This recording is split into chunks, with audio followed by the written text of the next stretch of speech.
magnata Charles Morris. Well, way down yonder on the Chattahoochee, it gets hotter than a hoochie coochie. We laid rubber on the Georgia asphalt. Parte 19. Never got caught. Down by the river on a Friday night. Os Estados Unidos da América mandam. Never had a plan, just a living for the minute.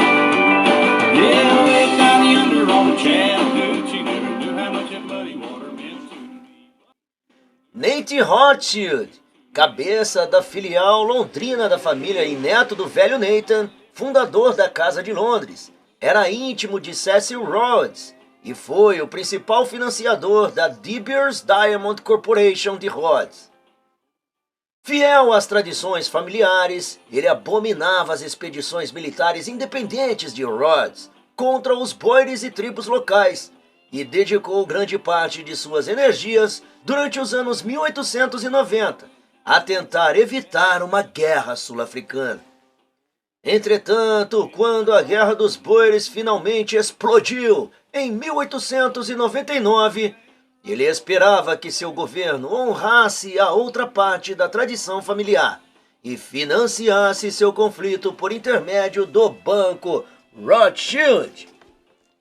Portanto, não ficou nada satisfeito quando descobriu que o ministro da Fazenda planejava autorizar um grupo econômico americano liderado por Morgan a captar metade do financiamento.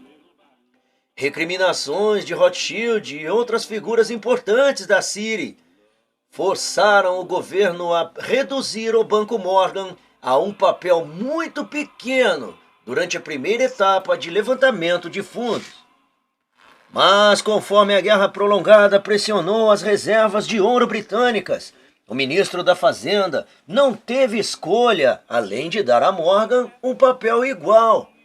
Talvez em resposta à indecisão do governo na primeira rodada de financiamento, Morgan insistiu e obteve uma comissão 2 vezes mais alta que a do consórcio britânico. Fazia mais de um século que a Grã-Bretanha não tinha de tomar dinheiro emprestado de uma potência estrangeira para financiar uma guerra dentro de seu próprio império. O historiador da família Rothschild, Niall Ferguson, escreve, abre aspas, foi um dos primeiros sinais de mudança no centro de gravidade financeiro para o outro lado do Atlântico, que seria uma característica decisiva e para os Rothschilds fatal de um novo século. Fecha aspas. Os números são suficientes para contar a história. Bem antes do século XIX, uma grande onda de crescimento americano levou o país à frente das antigas potências industriais. Em 1800, a produção das fábricas e minas americanas era apenas de 1/6 da britânica, e em 1860 era de 1/3, e em 1880, 2/3. Os Estados Unidos ultrapassaram a Grã-Bretanha em algum ponto do fim dos anos 1880. Em 1900, sua produção industrial era 25% maior, e às vésperas da Guerra Mundial, 2, 3 vezes maior. Em 1860, a Grã-Bretanha respondia por cerca de 20% da produção industrial mundial e os Estados Unidos por apenas 7%. Em 1913, a fatia americana era de 32%, enquanto a britânica caíra para 14%.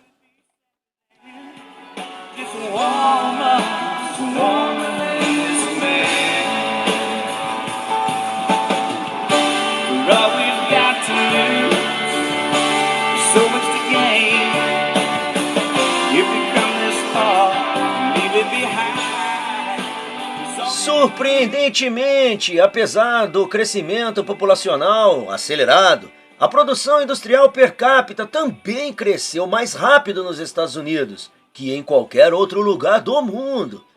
A produção industrial por cabeça cresceu 6 vezes nos Estados Unidos entre 1860 e 1913, em comparação a apenas 1,8 na Grã-Bretanha. Só a Alemanha, entre as grandes potências, mostrou taxas de crescimento per capita 5,6 vezes, similares às americanas. E os alemães começaram de uma base muito menor. Às vésperas da guerra, a produção per capita britânica ainda era cerca de 1/3 mais alta que a dos alemães. Em todo o período, entre 1870 e 1913, a produção industrial americana cresceu a uma taxa anual média de 4,9%. A Alemanha de 3,9% e a Grã-Bretanha a uma taxa de 2,2%. Em relação às outras potências, a França perdeu terreno consistentemente para a Grã-Bretanha e a Alemanha, enquanto a Rússia permanecia um poço de desânimo. Mesmo as comparações per capita subestimam o desempenho americano, pois cerca de 40% de sua força de trabalho ainda estava envolvida na agricultura. Então, os números da produção industrial são divididos por uma base populacional maior. Os trabalhadores americanos da indústria utilizavam 2 vezes mais capital e energia que os trabalhadores britânicos. Tinham salários 50% mais alto e sua produtividade era 5 vezes o valor agregado. A produtividade industrial americana dobrou a britânica com a regularidade durante todo o século XIX. Nos finais dos anos 1870, os Estados Unidos também dominavam o comércio internacional de grãos. Na maioria dos anos, era responsável por 30 a 50% de toda a produção de grãos do Ocidente. E gozavam de um grande monopólio do comércio internacional de carne, com uma fatia de 70% a 80% do mercado. Nota de rodapé. Em geral, a produtividade agrícola americana depois da Guerra Civil era mais baixa que a britânica devido à produtividade extremamente baixa do sul dos Estados Unidos e à produção tipicamente baixa da primeira geração de colonos do Oeste. A, entre aspas, fazenda-fábrica, fecha aspas, do meio oeste não entrou em funcionamento pleno até os anos 1880, mais ou menos ao mesmo tempo em que a proliferação das ferrovias e do telégrafo levou o transporte e serviços públicos a um nível comparado ao da Grã-Bretanha. No século XX, o sistema bancário e os outros serviços financeiros americanos ainda estavam atrás dos britânicos. Comparações entre o Reino Unido e os Estados Unidos nos anos 1870 e 80, portanto, são muito parecidas com aquela entre os Estados Unidos e o Japão dos anos 1970 e 80, 100 anos após. Quando a surpreendente vantagem em produtividade da indústria japonesa foi mais que compensada pela reduzida produtividade dos serviços e da agricultura. Entretanto, nos anos 1890, a produção em todos os Estados Unidos tinha ultrapassado a do Reino Unido, que ainda era a mais alta da Europa. Uma análise recente dos dados concluiu que, em 1910, a vantagem americana na produtividade sobre o Reino Unido era de cerca de 25% e, proporcionalmente, bem maior em relação ao resto do mundo. Fim da nota de rodapé.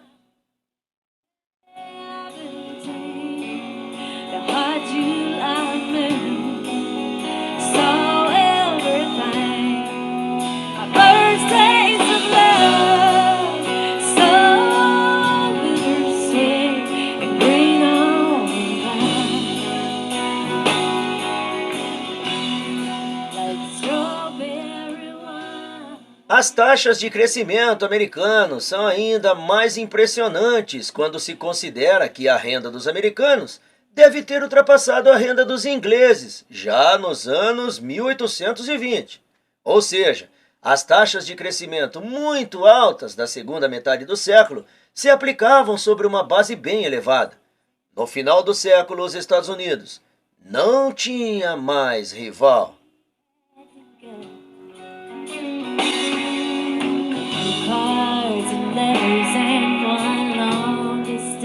O que aconteceu com a Inglaterra?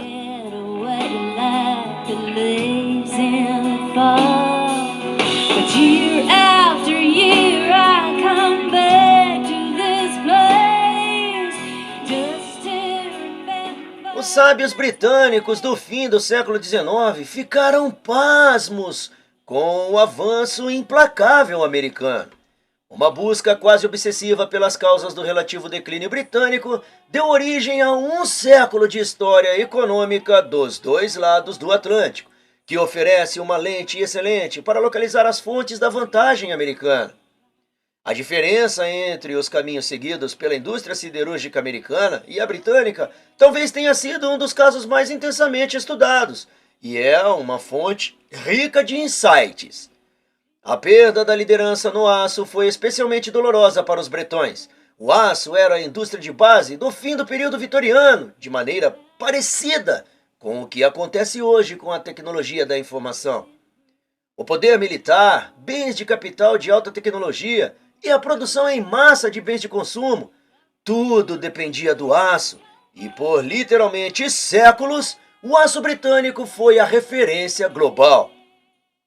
Os Estados Unidos praticamente nem participavam do negócio do aço no início da Guerra Civil, apesar de seus artesãos serem forçados a usar aço local durante a interrupção das importações provocada pelo conflito.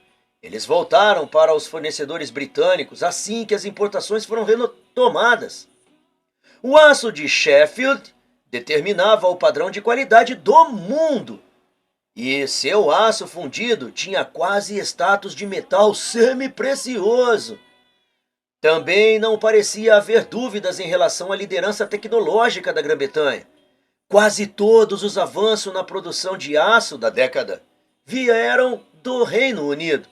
O alto forno de ar quente, o processo Bessemer, o revestimento básico de Thomas Gilchrist, que permitiu a utilização de minérios com altos níveis de fósforos.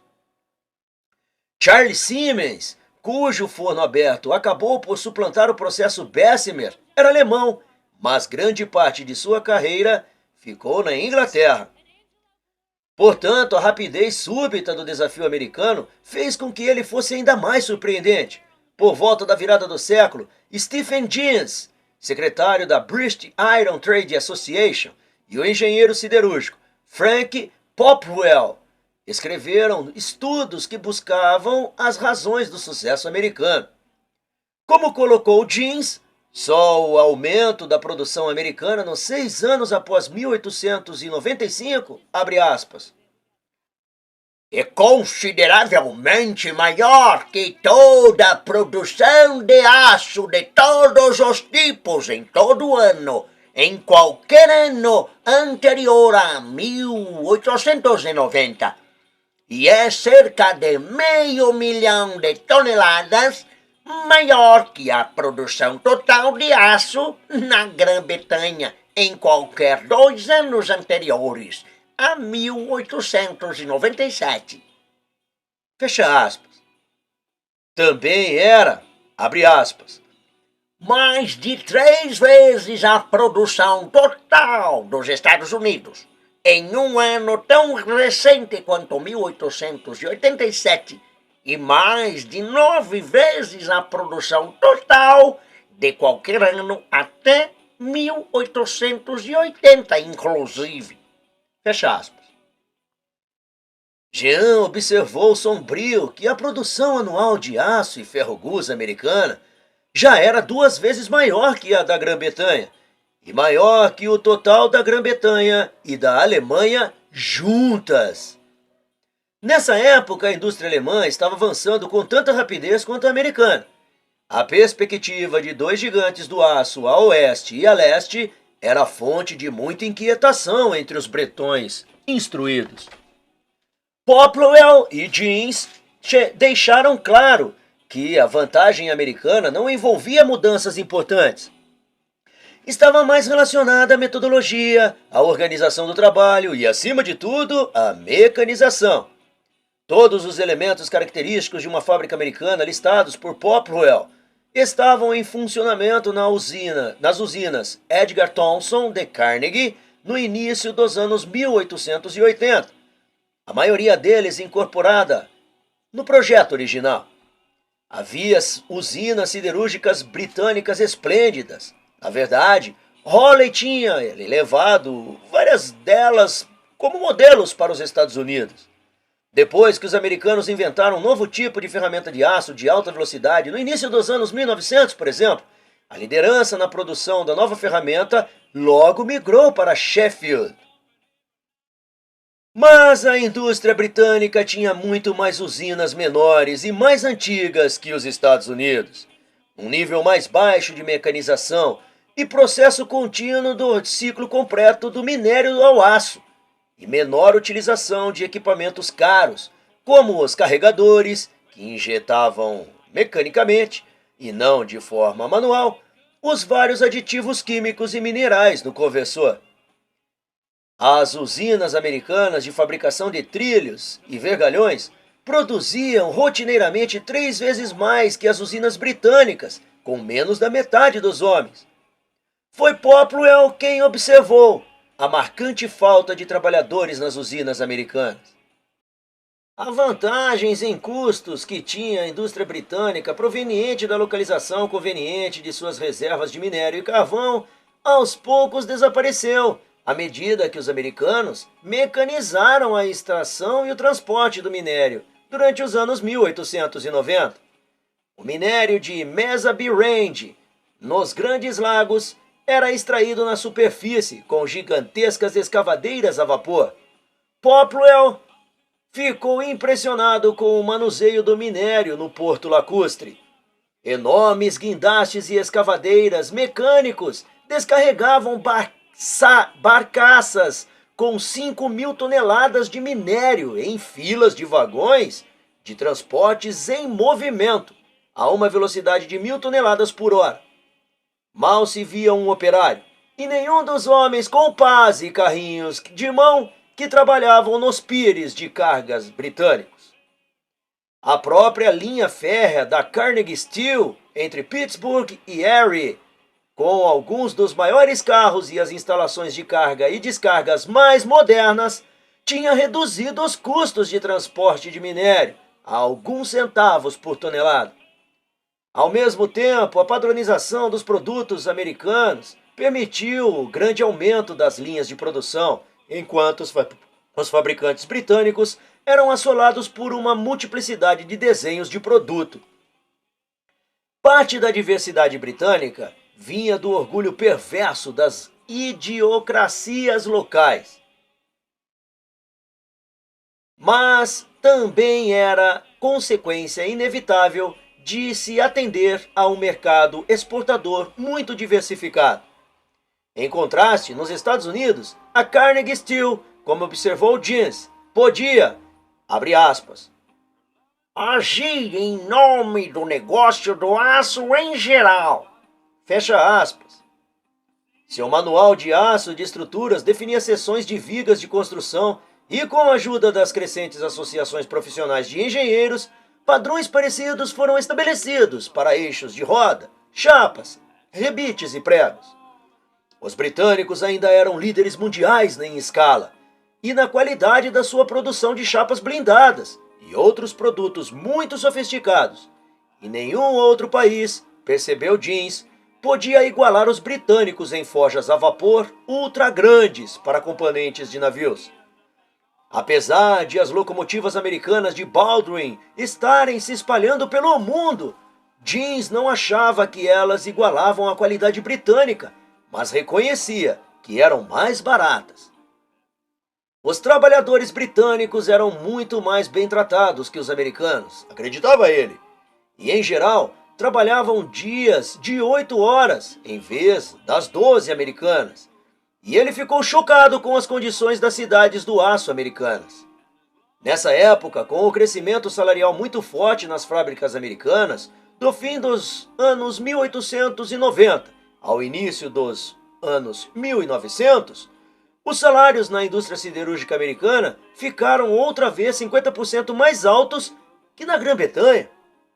Mas o fim da era vitoriana na Inglaterra foi um período de grandes investimentos públicos em habitação, transportes e outras amenidades para as classes trabalhadoras, como parques e áreas de lazer à beira-mar. Então, provavelmente os trabalhadores britânicos gozavam de uma vida bem melhor. A conclusão geral de Jeans de que o aço americano pode competir com a Grã-Bretanha e a Alemanha nos principais mercados do mundo agradou muito sua plateia parlamentar. A escala, a agressividade e a modernidade das fábricas americanas que ele documentou com tamanho cuidado, não deixavam muita dúvida de que a disputa estava terminada. Na verdade, por volta da época em que Jeans terminou seu estudo, a Grã-Bretanha estava se transformando de principal produtor de aço do mundo ao maior importador de aço. O aço americano e o aço alemão estavam, ao que parece, conseguindo preços melhores que os britânicos, dentro do seu próprio mercado doméstico.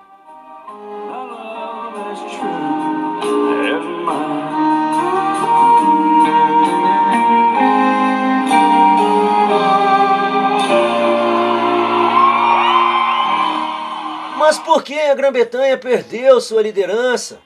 A lista de causas citadas por Jeans, Popwell e outros analistas da época se parece muito com a de estudiosos modernos, apesar de o debate sobre os fatores serem muito mais importantes.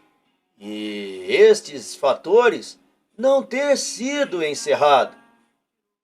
A Grã-Bretanha, antes de mais nada, sofria das desvantagens que tocam a todos os que abrem o caminho. Quando os concorrentes americanos e alemães entraram em cena, a estrutura da indústria britânica já tinha uma personalidade há muito definida. O predomínio de empresas menores, muitas especializadas apenas em ferro ou apenas em aço, fazia com que o processo de fluxo contínuo dos altos fornos aos conversores de aço tivessem menos possibilidades de aplicação. As ferrovias britânicas tinham sido projetadas para áreas densamente habitadas e eram em menor escala e com curvas mais fechadas. Portanto, sua velocidade e eficiência não podiam se equiparar às dos Estados Unidos. A lista de escolhas adversas e irreversíveis das primeiras gerações podia continuar indefinidamente. Superar problemas como esse era algo que exigia mudanças em todos os níveis, por meio de reorganização e redimensionamento por atacado. Mas a economia laissez-faire e a altamente descentralizada, que era a glória dos vitorianos, era um ambiente pobre para uma reestruturação completa. Sinais do mercado juntaram-se a essa confusão. Uma orgia de construções ferroviárias no fim dos anos 1870 e início de 1880 levou a exportações e os lucros britânicos com o aço a níveis recordes. Em uma era de um sucesso tão grande que subia à cabeça, as previsões de Cassandra sobre a ameaça americana que tomava forma, e elas eram muitas, foram logo descartadas. A tradição americana, que tinha um papel tão central no crescimento da perícia industrial americana, de alguma forma nunca pegou na Grã-Bretanha. A exposição do Crystal Palace de 1851, os industrialistas britânicos ficaram impressionados quando técnicos da Robbins and Lawrence demonstraram uma pilha de rifles, misturaram as peças e remontaram rifles em perfeito estado de funcionamento. Mais de meio século mais tarde, os industrialistas britânicos ainda ficaram impressionados quando os engenheiros da Cadillac realizaram o mesmo feito com 3 carros na exposição do Royal Automobile Club. Apesar do sucesso inicial do arsenal de Enfield, levou mais 40 anos para os americanos mecânicos se estabelecerem. Os produtores de bicicletas dos anos 1890 podem ter sido os primeiros a adotá-lo comercialmente. Em contraste com as grandes fábricas americanas, a produção de aço britânica permaneceu resolutamente orientada para seus ofícios. Jeans observou que 3/4 dos trabalhadores siderúrgicos britânicos estavam em categorias de ofícios qualificados, poucos dos quais existiam na usina americana. Além do mais, a mecanização foi retardada pela menor escala das usinas britânicas. Carregadores mecânicos de alto fornos e usinas de laminação automatizadas eram caros demais, só acessíveis às usinas maiores. O tamanho enorme do mercado doméstico americano prontamente levou às fábricas muito grandes, que podiam explorar por completo economias de escala. As fábricas alemãs eram em escala parecida. A própria redução na atividade siderúrgica britânica criou problemas. Hopewell e Jeans observaram que a alta taxa de crescimento da indústria americana criava uma demanda contínua por novas usinas. Então, a média de idade das usinas era muito mais baixa que a de seus concorrentes britânicos. A alta taxa de crescimento na Alemanha teria tido o mesmo efeito.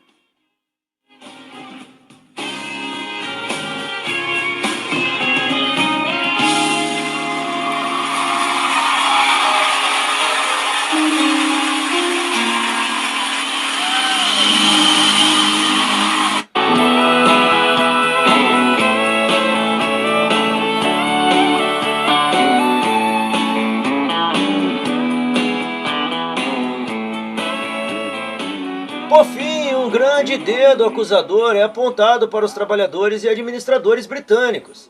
A maioria dos observadores inteligentes reconhecia que os operários e chefes americanos e alemães tinham melhor educação e eram mais abertos a avanços científicos que seus equivalentes britânicos.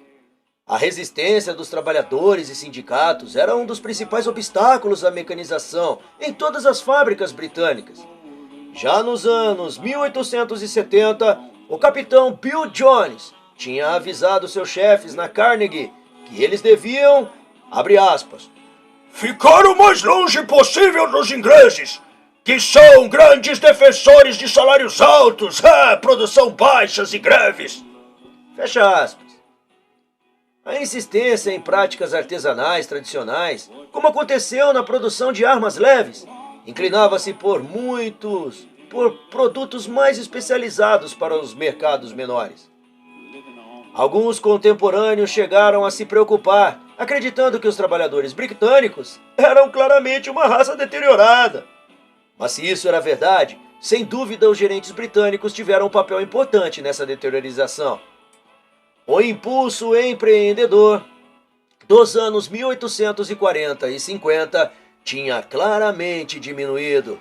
Os administradores da velha guarda, conscientemente ou não, foram coniventes com seus trabalhadores em se apegar ao que já conheciam: as fábricas menores, os métodos antigos, a versão elegante da concorrência entre cavaleiros. Enquanto, sem dúvida, a geografia refreada das eficiências das ferrovias, elas também eram muito mal organizadas, com muitos períodos ociosos. Como explicou um especialista, fora da Inglaterra, as pessoas perguntam: qual a economia? Na Inglaterra, a primeira questão é: qual o custo? Um americano simpático ficou chocado com o pessimismo e a falta de coragem entre os homens da indústria do ferro e do aço na Grã-Bretanha. O mesmo problema ocorreu por toda a indústria britânica. Em meados do século, a Grã-Bretanha era líder mundial em produtos químicos inorgânicos: amônia, soda cáustica, ácido sulfúrico, etc. Mas não conseguiu se adaptar quando o método Solvay surgiu nos anos 1870. Em uma década, os fabricantes belgas e alemães tinham talvez o custo 20% mais baixo, com muito menos danos ambientais. Os americanos entraram com muita força no fim dos anos 1890, começando com o processo Solvay e mesmo com a nova tecnologia eletrolítica. De maneira parecida, na geração de energia elétrica, o motor de turbina a vapor, uma tecnologia capacitadora, foi inventada por um inglês, Charles Parsons, em 1884. Mas a indústria ficou logo dominada pelas americanas General Electric e Westinghouse e pela alemã Siemens. O sistema de campos pequenos de agricultura britânica, determinado como sua malha ferroviária para um país densamente povoado, não podia se adaptar aos percursos de uma milha das colheitadeiras, padrão nas fábricas americanas. e alguns problemas pareciam ser culturais. Em reação a uma onda de importações de sapato americanos feito à máquina no início dos anos 1900, a indústria britânica adotou as máquinas americanas de fazer sapatos, mas por algum motivo nunca atingiu os níveis de produtividade americanos. Por fim, há outro fator para o relativo declínio britânico: o próprio uso agressivo de tarifas protecionistas, especialmente no aço, e em particular pelos Estados Unidos e a Alemanha, contra uma nação britânica que, apesar de alguma hesitação, recusou-se com firmeza a se desviar de seus princípios de livre comércio. And how it gets any better than this, brother, I don't know. Oh, I'm gonna live and laugh and love just for a day. Take all the trouble that tomorrow might bring and put it away. A questão aduaneira. Give me a drop of happiness till they cover me up. Gonna live, gonna laugh, gonna love. Play it, boys. Uhul!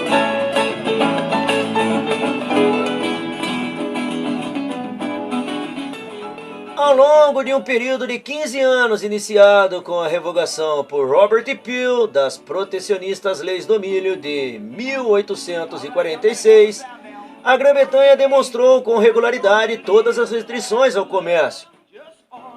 No fim da Guerra Americana Civil, a Grã-Bretanha tinha se tornado talvez o mais puro exemplo de uma nação de comércio livre em toda a história. Uma postura que manteve, exceto durante a guerra, até 1831. O movimento de livre comércio tinha suas raízes em uma mistura ideológica de protestantismo reformista, as tarifas interferiam com as obras da Providência, libertarismo governamental, a taxa indireta nutria o grande governo, e a economia liberal da Escola de Manchester. No auge das eras vitoriana e eduardiana, o livre comércio tinha se transformado em uma religião, com o reformador Richard Cobden como seu santo padroeiro, e a devoção foi recompensada pela prosperidade da era vitoriana.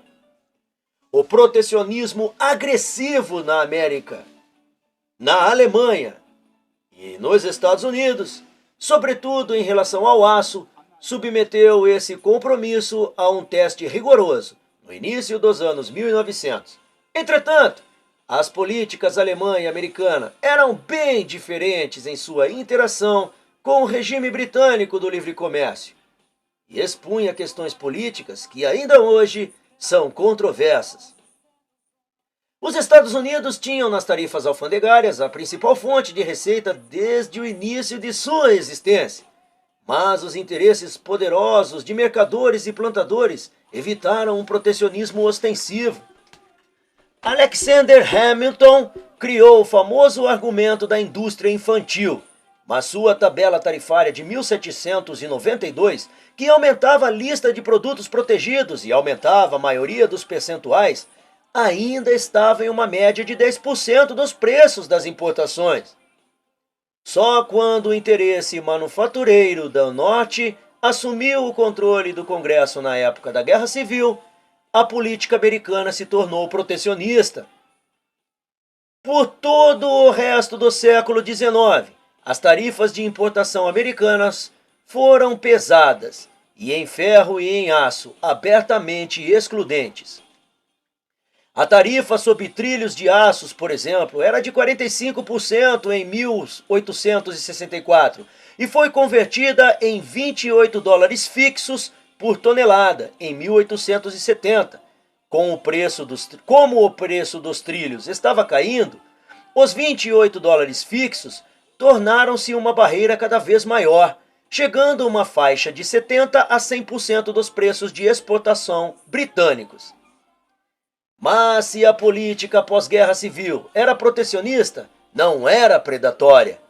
Como a demanda doméstica voraz por aço deixava pouca capacidade excedente, preços domésticos elevados não eram utilizados para financiar exportações abaixo do custo. Dumping. Quantidades modestas de aço americano só aparecem nos dados de exportação americanos em meados dos anos 1890, em grande parte com destino ao Canadá e a América Latina, e a Carnegie Steel só entrou seriamente nos mercados internacionais a partir de 1900. A repentina depressão do aço nos Estados Unidos naquele ano resultou em um grande salto nas exportações, que caíram rapidamente quando a recuperação das ferrovias americanas ganhou fôlego. Uma tentativa sistemática de aumentar a fatia americana dos mercados mundiais só foi feita com o advento da US Steel. As exportações de aço dos Estados Unidos cresceram com regularidade nos anos anteriores à Primeira Guerra Mundial, e os preços de exportação americanos costumavam a ser mais baixos que os domésticos. Por outro lado, a política alemã era decididamente predatória e nitidamente dirigida contra a Grã-Bretanha. O Estado alemão-prussiano, recém-unificado, surgia como a mais formidável das potências continentais e a única com uma indústria siderúrgica, que se equiparava à britânica em escala e eficiência. Sua política siderúrgica nos anos 1880 e 1890 se parece muito com o ataque dos japoneses à indústria de semicondutores um século mais tarde. A produção estava concentrada em algumas poucas grandes empresas cartelizadas com ligações próximas com o governo, enquanto os preços domésticos altos financiavam o aumento do volume de vendas a preços mais baixos no exterior. O preço doméstico nos trilhos da Alemanha, por exemplo, era cerca de 25% a 30% superior aos preços de exportação durante a maior parte desse período.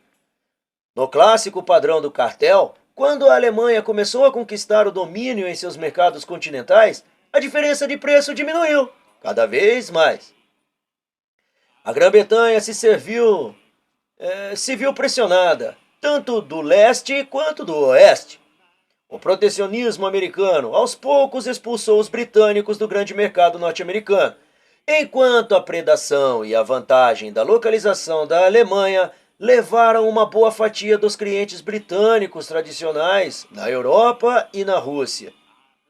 Em 1900, a produção alemã de aço já era cerca de 30% maior a da Grã-Bretanha, e a americana era mais de 2 vezes maior.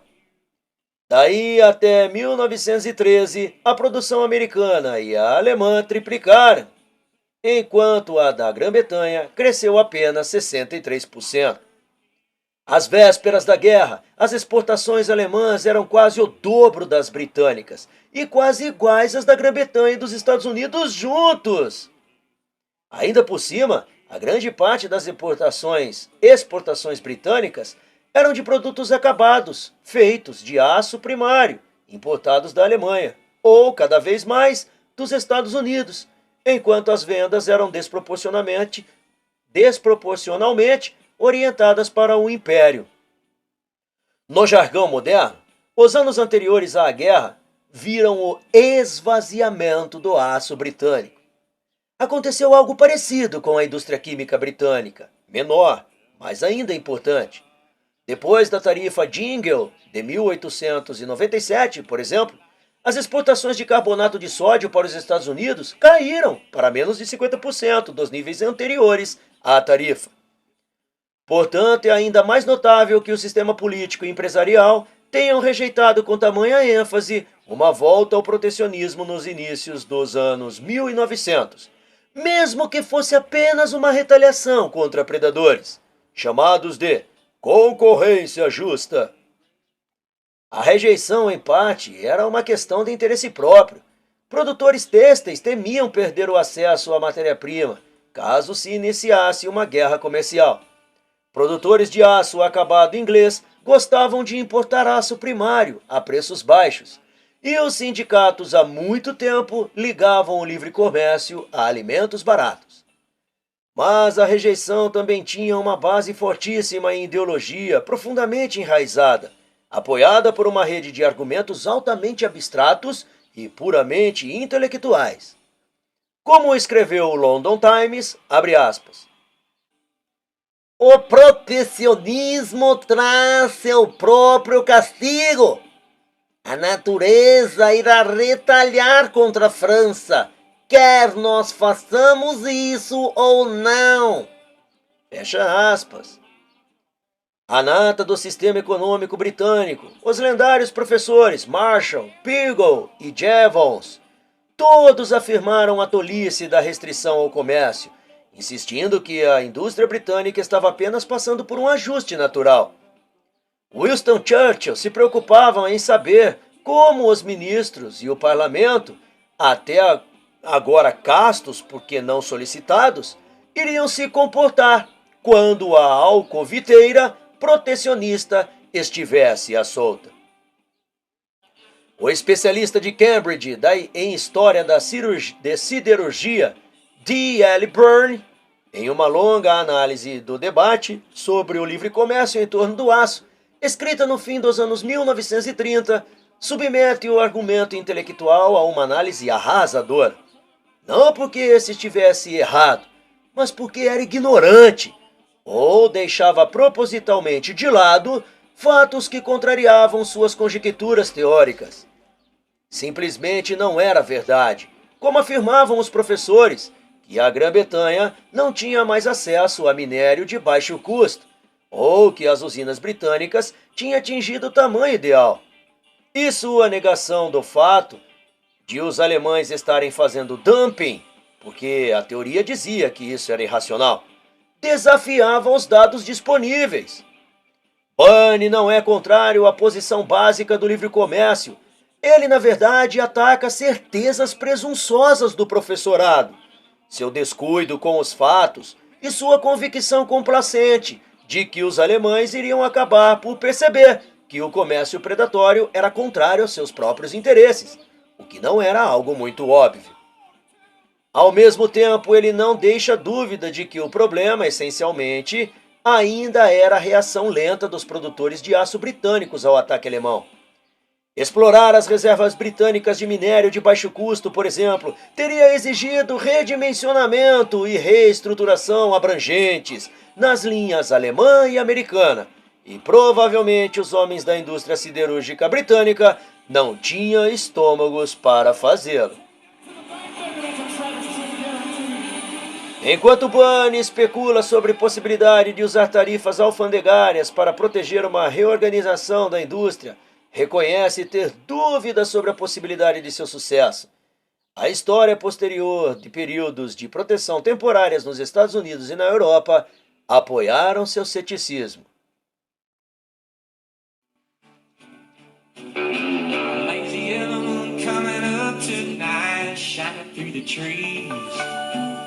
The crickets are singing and the lightning bugs are floating on the breeze. Baby, get ready. Let's go! Across the field when the crick turns back by the old stump road.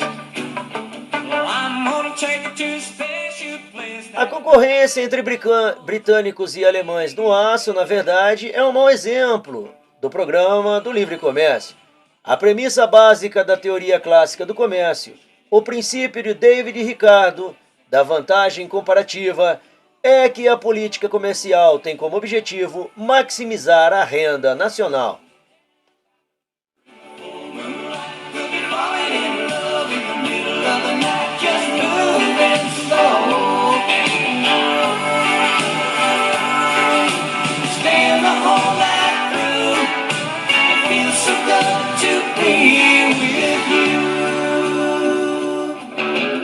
Nota de rodapé.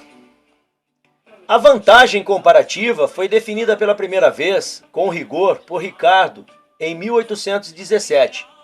Ela mostra que a prosperidade total e a produção é maximizada se cada parceiro comercial se especializar em sua indústria de produtividade mais elevada. Em seu famoso exemplo de Inglaterra e Portugal, produzindo vinhos e roupas, ele demonstra que, mesmo se Portugal pudesse produzi-los com maior eficiência que a Inglaterra, os dois países obteriam melhores resultados se Portugal se concentrasse em vinhos e o trocasse por roupas, e vice-versa, desde que a Inglaterra fosse melhor em roupas que em vinho, e Portugal fosse melhor em vinho que em roupas. Não importava que Portugal também fosse melhor em roupas que a Inglaterra, se fosse comparativamente ainda melhor em vinho. A vantagem comparativa de Ricardo é mais geral e menos intuitiva que a vantagem absoluta de Adam Smith, que só chegaria ao mesmo resultado acima se a Inglaterra fosse melhor em roupas que Portugal. Fim da nota de rodapé.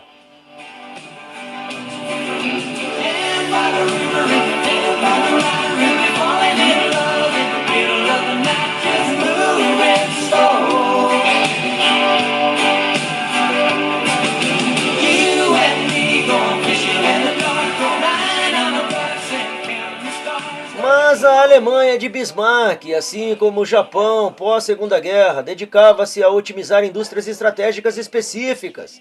A Alemanha estimulava o aço para conquistar militar.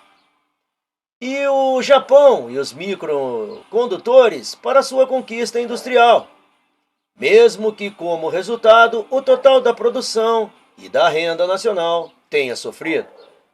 Nos dois casos, a organização quase autoritária da economia obstruía intencionalmente a operação dos mecanismos de correção do mercado. Preços domésticos elevados não resultam em concorrência doméstica, já que a entrada de competidores era restrita ao cartel. Se considerarmos os objetivos do regime em seus próprios termos, possivelmente as duas políticas foram eficientes. O crescimento alemão foi interrompido apenas pela guerra. E a indústria dos semicondutores do Japão, principalmente por um cartel concorrente na Coreia. A experiência comercial americana do século XIX se encaixa muito mais no paradigma ricardiano. Quando Andrew Carnegie defendeu tarifas sobre a importação de aço, sempre foi com uma exceção provisória. Para uma indústria jovem, a teoria fundamental de que os Estados Unidos e o bem-estar de todos seriam beneficiados a longo prazo, se um período de proteção primeiro permitisse a criação de uma concorrência doméstica forte o bastante. Havia, é claro, boa dose de hipocrisia na postura estudada de defensor do livre comércio de Carnegie, pois as tarifas alfandegárias americanas duraram por muito mais tempo do que a indústria podia possivelmente ser considerada jovem. Mas a questão fundamental ainda interessa aos especialistas em história econômica. Teria sido a desculpa da indústria jovem justificada no caso dos Estados Unidos? A tarifa alfandegária sobre a folha de Flandres americana em 1890 talvez seja o caso mais frequente citado para defender as tarifas protecionistas dos estagiários iniciais. A folha de Flandres é usada principalmente em latas e telhas. Na interpretação do Tesouro, a legislação de tarifas alfandegárias pós-Guerra Civil não cobria a folha de Flandres, e o mercado americano era dominado por produtores galeses de baixo custo. Nota de rodapé. Certamente, a interpretação estava errada. A lei original dizia, abre aspas, sobre folha de Flandres e ferro galvanizado ou revestido, fecha aspas. O Tesouro, provavelmente devido a um equívoco, alterou o lugar da vírgula. Então o texto passou a ser assim, abre aspas, sobre a folha de Flandres e ferro, galvanizado ou revestido com, fecha aspas. Como as folhas de Flandres nunca foram galvanizadas ou revestidas, elas não foram consideradas cobertas pela lei. Fim da nota de rodapé. A imposição dessa tarifa em 1890 foi uma decisão difícil. Houve enorme oposição, não apenas na indústria alimentícia, mas também na Standard Oil, maior usuária de folha de Flandres do mundo, cujas latas azuis de 5 galões, aproximadamente 20 litros, de querosene eram onipresentes até nos trópicos e na Ásia. Entretanto, o Tesouro americano pagava drawbacks, ou reembolso de tarifas pagas sobre bens que eram reexportados. A lei foi aprovada na casa por apenas um voto e apenas com uma cláusula de que ela caducaria, a menos que a produção doméstica alcançasse níveis mínimos de produção. Ela foi, de qualquer forma, reduzida a 50% em 1894, como parte de uma iniciativa mais ampla de redução de tarifas.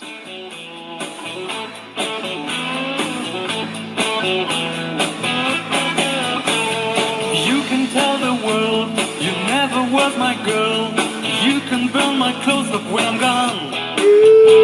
Or you can tell your friends just what a fool I've been and laugh and joke about me on the phone. O economista Frank Taussig, escrevendo em 1915, encontrou indícios relacionados ao episódio da Folha de Flandres, que, apesar de confusos, não eram desfavoráveis aos protecionistas. Praticamente assim que a tarifa foi aprovada, o preço americano subiu para o mesmo valor que o galês, com o percentual de imposto, e a produção deu um grande salto. Em poucos anos, a indústria galesa tinha sido dizimada e as importações haviam praticamente acabado. Grandes segmentos da indústria galesa emigraram e se estabeleceram nos Estados Unidos. Os lucros domésticos com a Folha de Flandres provocaram um novo surto de concorrência, e o preço americano logo caiu para cerca da metade da taxa de tarifa alfandegária, e continuou a cair mesmo com a redução da tarifa em 1894. Entretanto, como observa Taussig, o principal fator na redução contínua de preços era a queda dos preços da matéria-prima. Barras de ferro a partir das quais as folhas eram laminadas eram responsáveis por 60% do preço da Folha de Flandres e estavam sujeitas a tarifas de importação muito altas. Ou seja, a Folha de Flandres americana não teria necessitado da tarifa se as barras de ferro não fossem protegidas.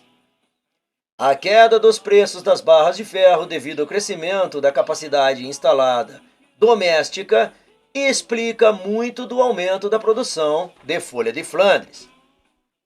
Essa progressão feliz foi interrompida pela fusão da indústria de Folha de Flandres do juiz Moore em 1898, confirmando a tese do rei do açúcar.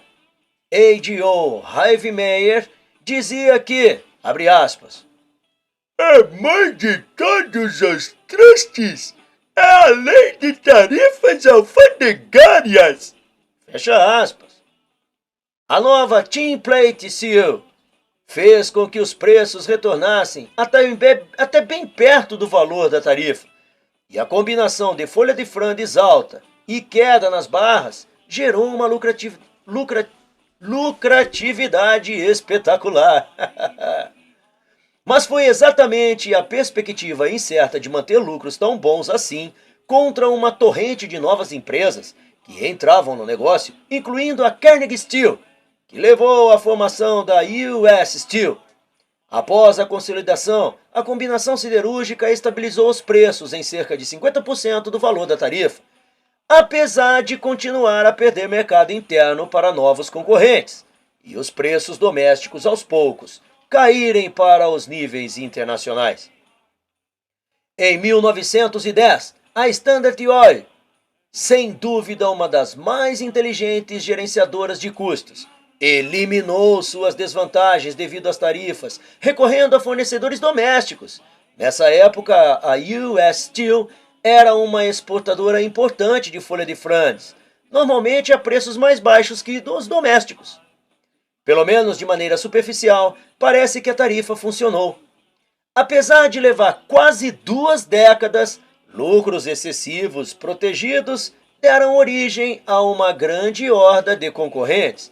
E os Estados Unidos, como resultado disso, acabaram com uma indústria grande e preços competitivos. O economista e historiador Douglas Arvin recentemente reestudou o episódio para tentar obter um quadro mais claro dos efeitos das tarifas alfandegárias. O simples fato de a produção doméstica ter florescido durante o período inicial do regime tarifário em si, não justifica a tarifa.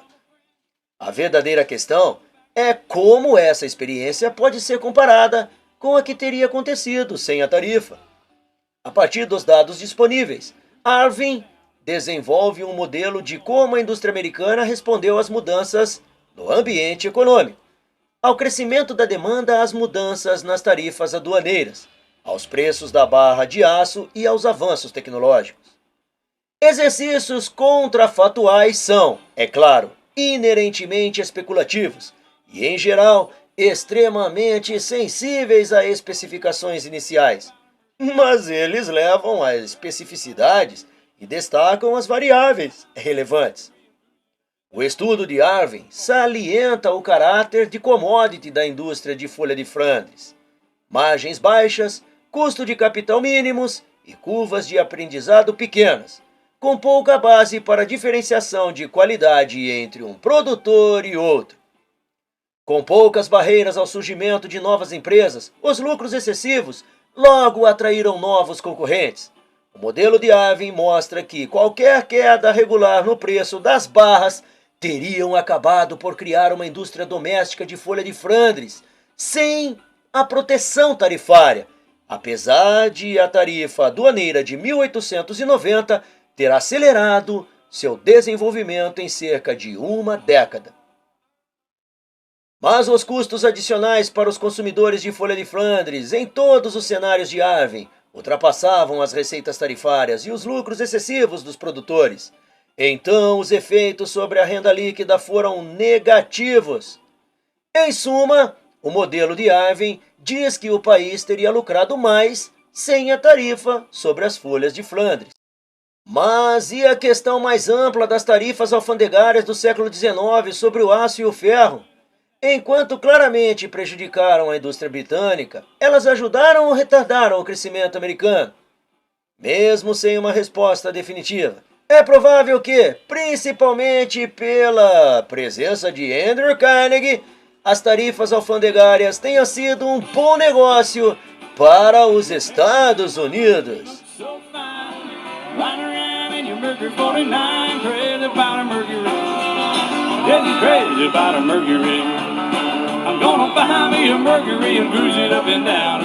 O efeito Carnegie.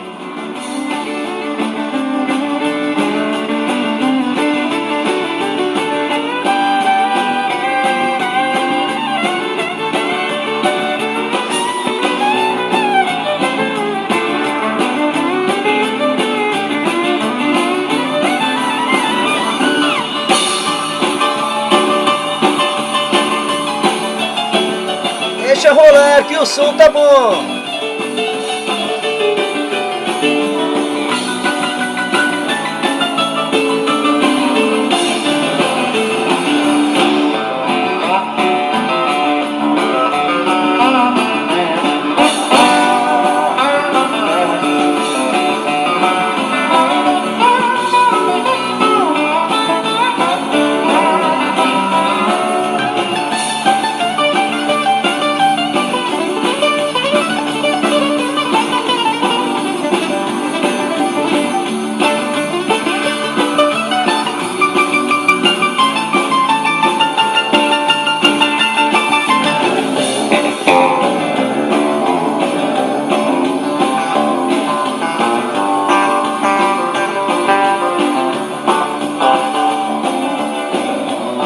Uau!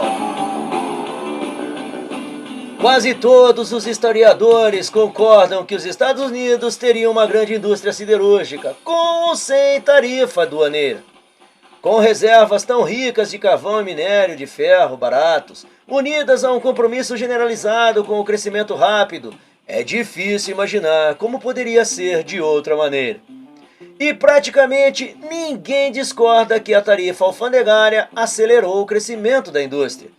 Os primeiros relatórios de custo das usinas Edgar Thomson, que Andrew Carnegie e Alexander Hawley apresentaram a Junius Morgan em 1874, projetaram lucros muito altos. Mas quando a indústria ficou pronta e entrou em operação, os preços dos trilhos tinham caído.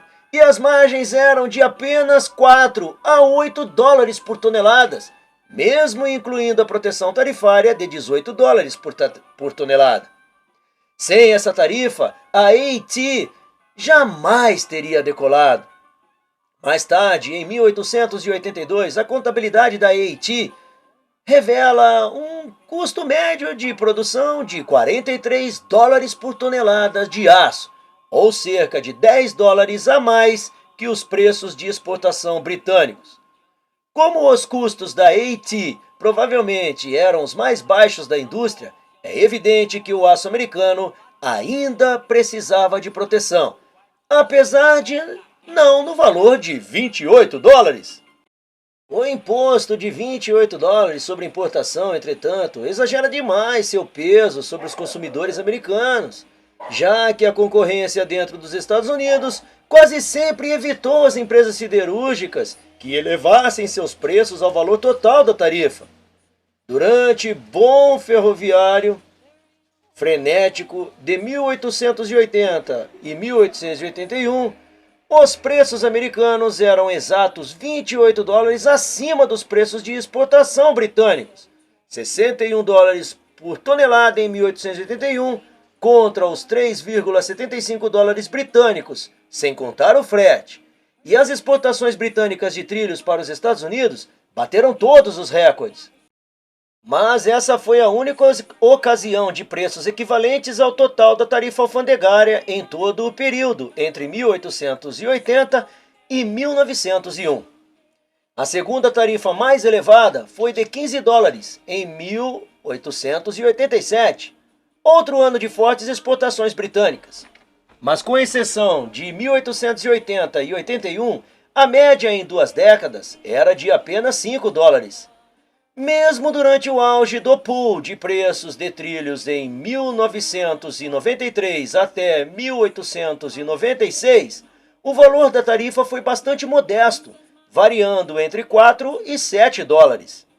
Na época da Guerra de Preços de Trilhos, de 1897 a 98, a Carnegie Steel estava obtendo lucro recorde, com preços de venda bem mais baixos que os britânicos, apesar de talvez ter sido a única empresa americana capaz de fazê-lo.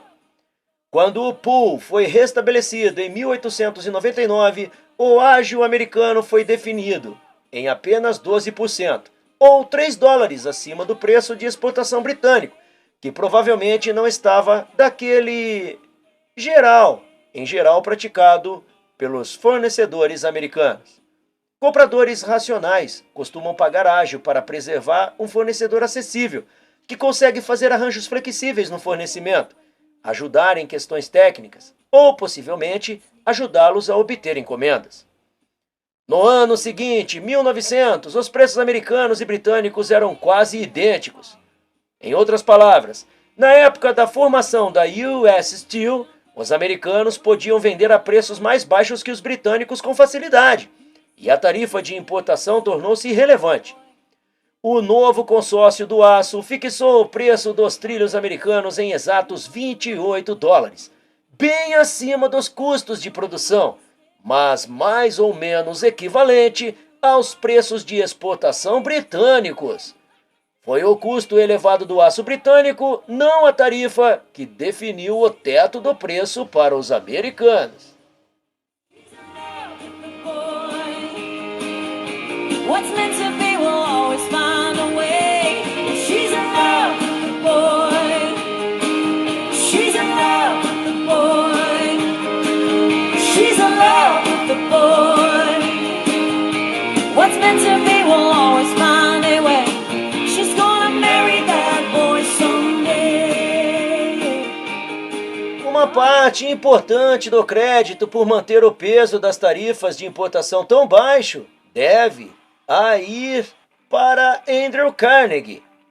Os custos opressivos de um cartel protegido são uma das consequências mais destruidoras de um regime de tarifas elevadas.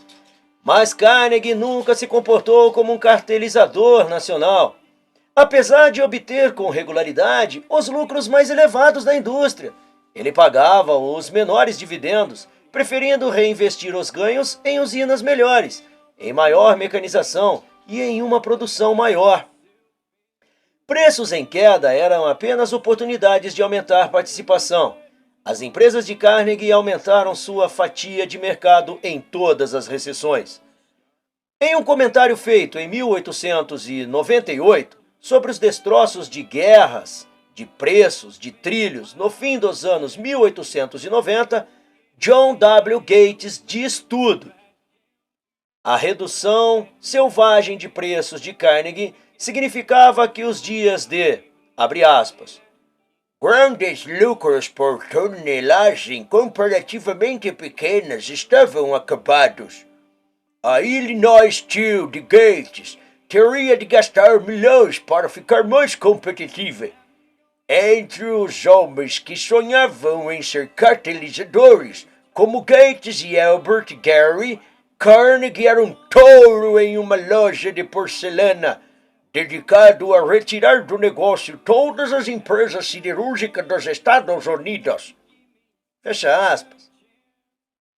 Os produtores de aço norte-americanos desfrutavam de grandes vantagens naturais em suas grandes reservas de carvão e nas quase infinitas reservas de minério de baixo custo na região dos Grandes Lagos. Mas era necessário fazer enormes investimentos para usufruir deste potencial.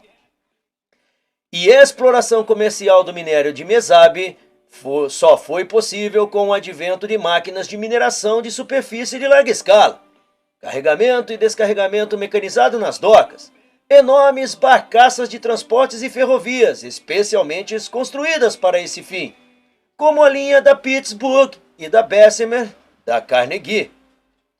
As empresas Carnegie assumiram a dianteira na maioria dessas iniciativas de investimento, determinavam o preço do aço para a concorrência e, como reinvestiam grande parte de seu faturamento, forçaram investimentos iguais de todos os outros. As tarifas alfandegárias americanas sobre o aço pode ter sido o caso incomum em que os grandes lucros foram usados com inteligência. Não há como identificar o impacto de Carnegie. Havia outros homens de energia e criatividade no nascente negócio do aço nos Estados Unidos. Os irmãos Fritz, da Cambria, e Bethlehem, por exemplo. Mas nenhum deles tinha a ambição ou seus instintos subversivos. Sem Carnegie, os pais da Bessemer Association, o cartel americano original do aço, podiam com mais facilidade ter mantido sua estratégia de desenvolvimento, cautelosa e controlada. O gênio de Alexander Rowley talvez nunca tivesse desabrochado completamente, e os homens como Gates ou Gary teriam assumido o controle desde o início. Em suma, sem as tarifas de importação, a indústria americana poderia ter se desenvolvido de forma mais similar à britânica. E um dos primeiros e mais dramáticos exemplos de maquinário industrial altamente mecanizados, em escala de massa e de funcionamento intenso, que foi um marco no desenvolvimento americano, poderia ter demorado demais para conseguir fazer a diferença.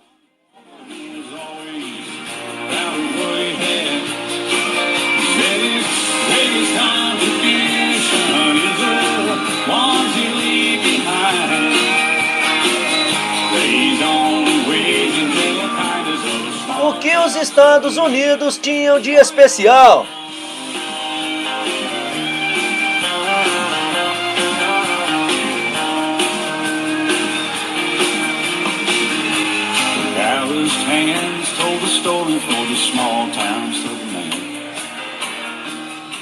Os caminhos de desenvolvimento tão diferentes seguidos pelas indústrias siderúrgicas americanas e alemãs tinham a compreender a singularidade dos Estados Unidos.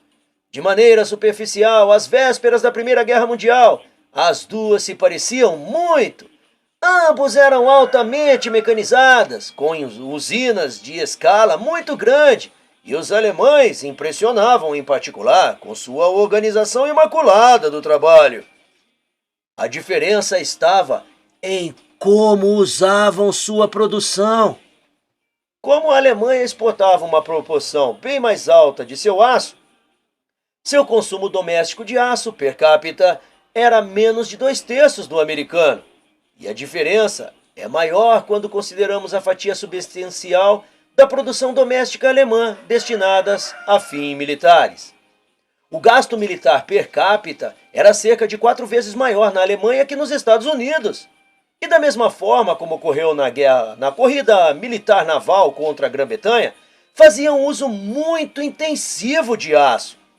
Além disso, mesmo os gastos alemães não militares tendiam a fins militares.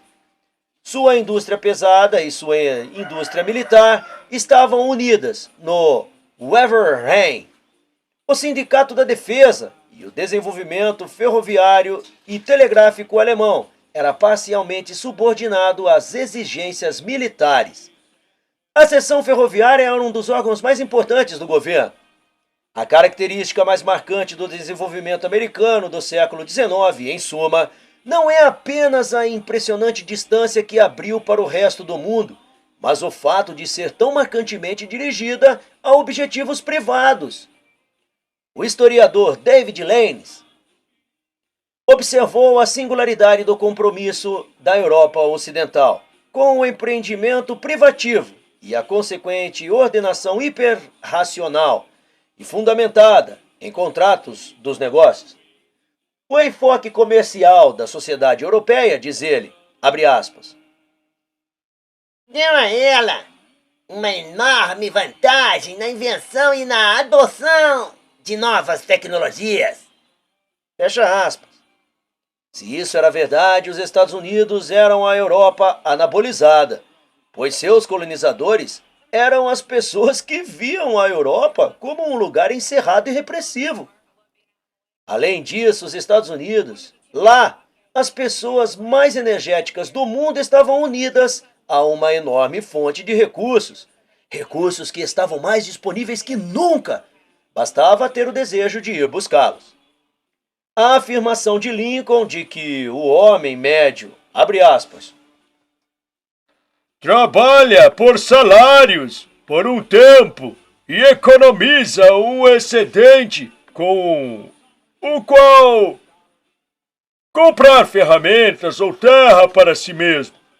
Então trabalha por um período e, depois de um tempo, contrata outro iniciante para ajudá-lo.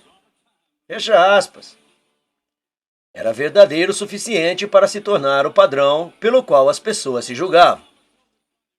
De Tocqueville ficou impressionado com a possibilidade incansável dos americanos, a ausência de raízes em lugares ou classes, o empenho febril e a obsessão pelo dinheiro. Como podia ser de outra forma? O prêmio nunca foi tão acessível ou palpável. A própria velocidade da corrida evocava o estilo americano de senso comum direto e sem enfeites. Os artesãos que decoraram os grandes palácios da Europa não podiam ser contratados nos Estados Unidos. Os americanos estavam ocupados demais, fazendo e vendendo coisas úteis. Uma terra de fartura era a incubadora perfeita para uma cultura empresarial com base em máquinas. Com recursos disponíveis, qualquer método para acelerar a produção fazia riqueza.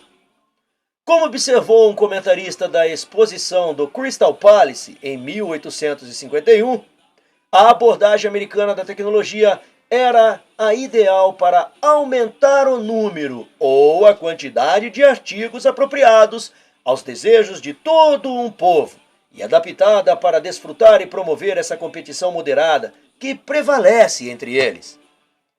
Já nos anos 1850, as fábricas rurais produziam por meio de máquinas centenas de portas por dia.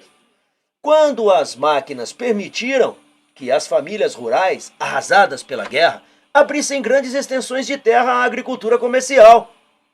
Bem antes da Guerra Civil, pelo menos fora do Sul, havia mais alimento distribuído com maior equidade do que entre qualquer outro povo na história. Andrew Carnegie, John D. Rockefeller e Jay Gould, os arquétipos dos mega magnatas que dominaram a segunda metade do século, todos chegaram justo no momento de transição decisiva pós-guerra civil, de formas artesanais para grandes empresas. Os três vieram de situações modestas e, sendo todos homens de grande inteligência e reflexos comerciais extremamente rápidos, diferenciavam-se pela dimensão sem limites de sua ambição e seus instintos para o rompimento de estruturas. O economista Joseph Schumpeter falou de progresso como destruição criativa. Os três eram verdadeiros furacões ambulantes. Por mais de 25 anos imprimiram o ritmo em todas as bases cruciais no estado industrial moderno. aço, petróleo, ferrovia, carvão, telégrafo, movendo-se permanentemente rumo a escalas cada vez maiores e custos mais baixos, atacando constantemente as posições confortáveis na quais os empresários normais faziam uma pausa para aproveitar seu sucesso.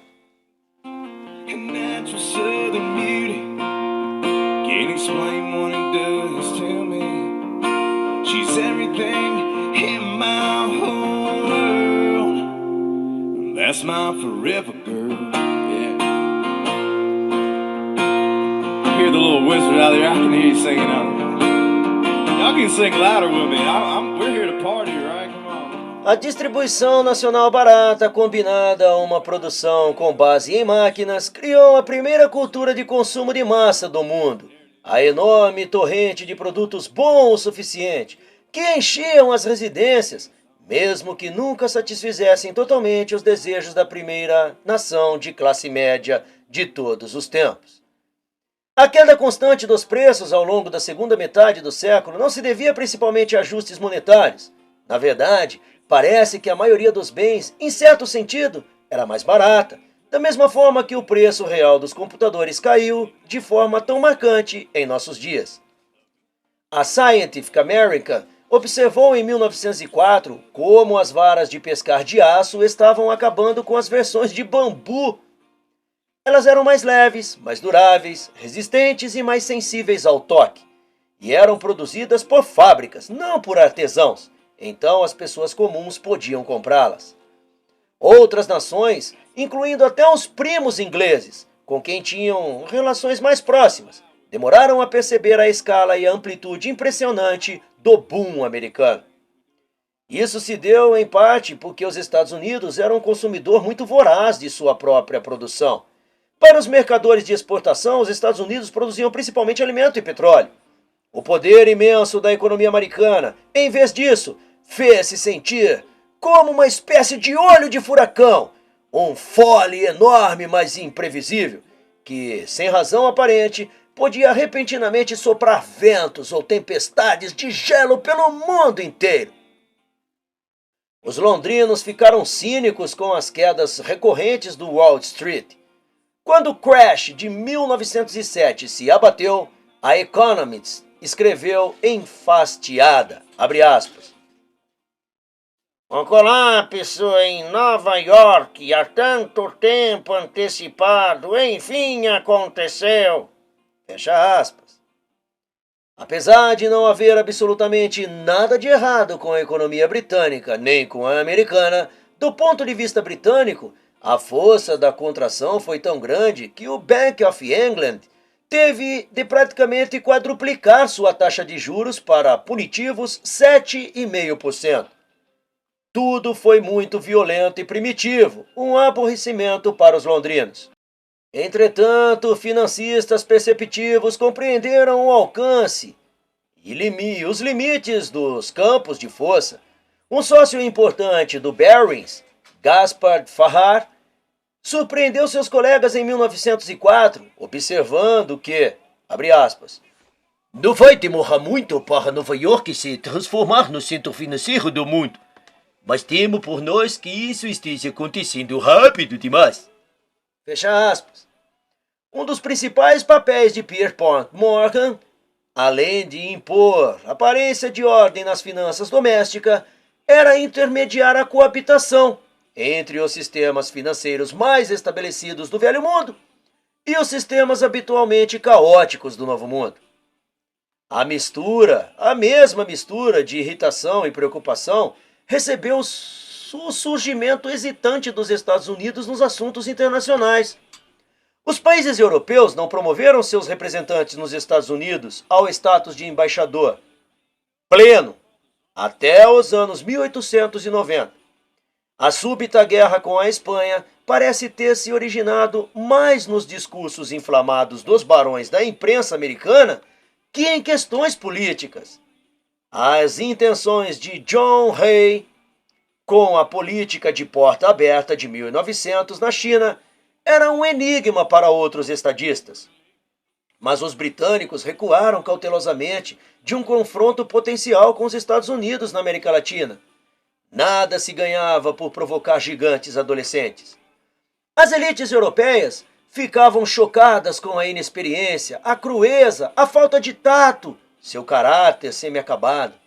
Grande parte da obra de Henry James busca os menores pontos de interseção entre o velho e o novo mundo. Em seu último romance, The Golden Ball, 1904, uma jovem americana bonita e bem educada, Charlotte, que vive nas franjas da sociedade inglesa, casa-se com um magnata americano que está em viagem de captação de recursos. Uma amiga inglesa mais velha de Charlotte vê com horror sua partida para os Estados Unidos, pois seu destino é intencionalmente chamada American City. Abre aspas. Vejo as longas milhas de oceano e o grande país imponente, estado após estado, que nunca me pareceram tão grandes ou terríveis. Eu finalmente os vejo, dia a dia e passo a passo, lá longe, e nunca os vejo voltar. Fecha aspas.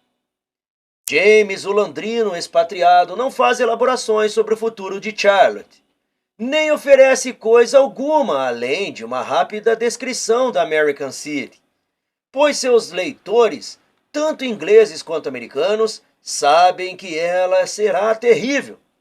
Mas seu magnata Aden Verver ainda é de longe o personagem mais formidável do romance, um homem de grande poder e confiança tranquila, com ouvido para nuances emocionais e um bom olho para a damascaneria. O príncipe italiano falido, que se casa com a filha de Verver, reconhece que está sendo colecionado, junto com outras obras de arte, e sua decisão de aceitar a barganha salienta sua decência fundamental. Esse aristocrata meio decadente, habitué de palácios arruinados, compreende com toda sinceridade que esse magnata americano é o melhor homem que já viu em toda a vida dele.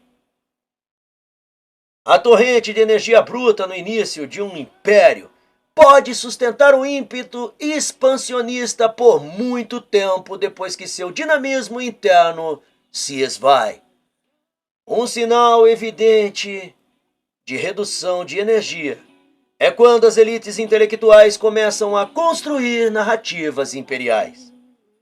Os contadores de história da Roma de Augusto eram sacerdotes e poetas. Do Império Econômico Americano ao século XX, eram eruditos e professores. When he had to go, cards and letters and a wedding light that lays in the fall. But year after year I come just to remember the time. Fim da leitura de hoje. Obrigado por ouvir, meus jovens magnatas!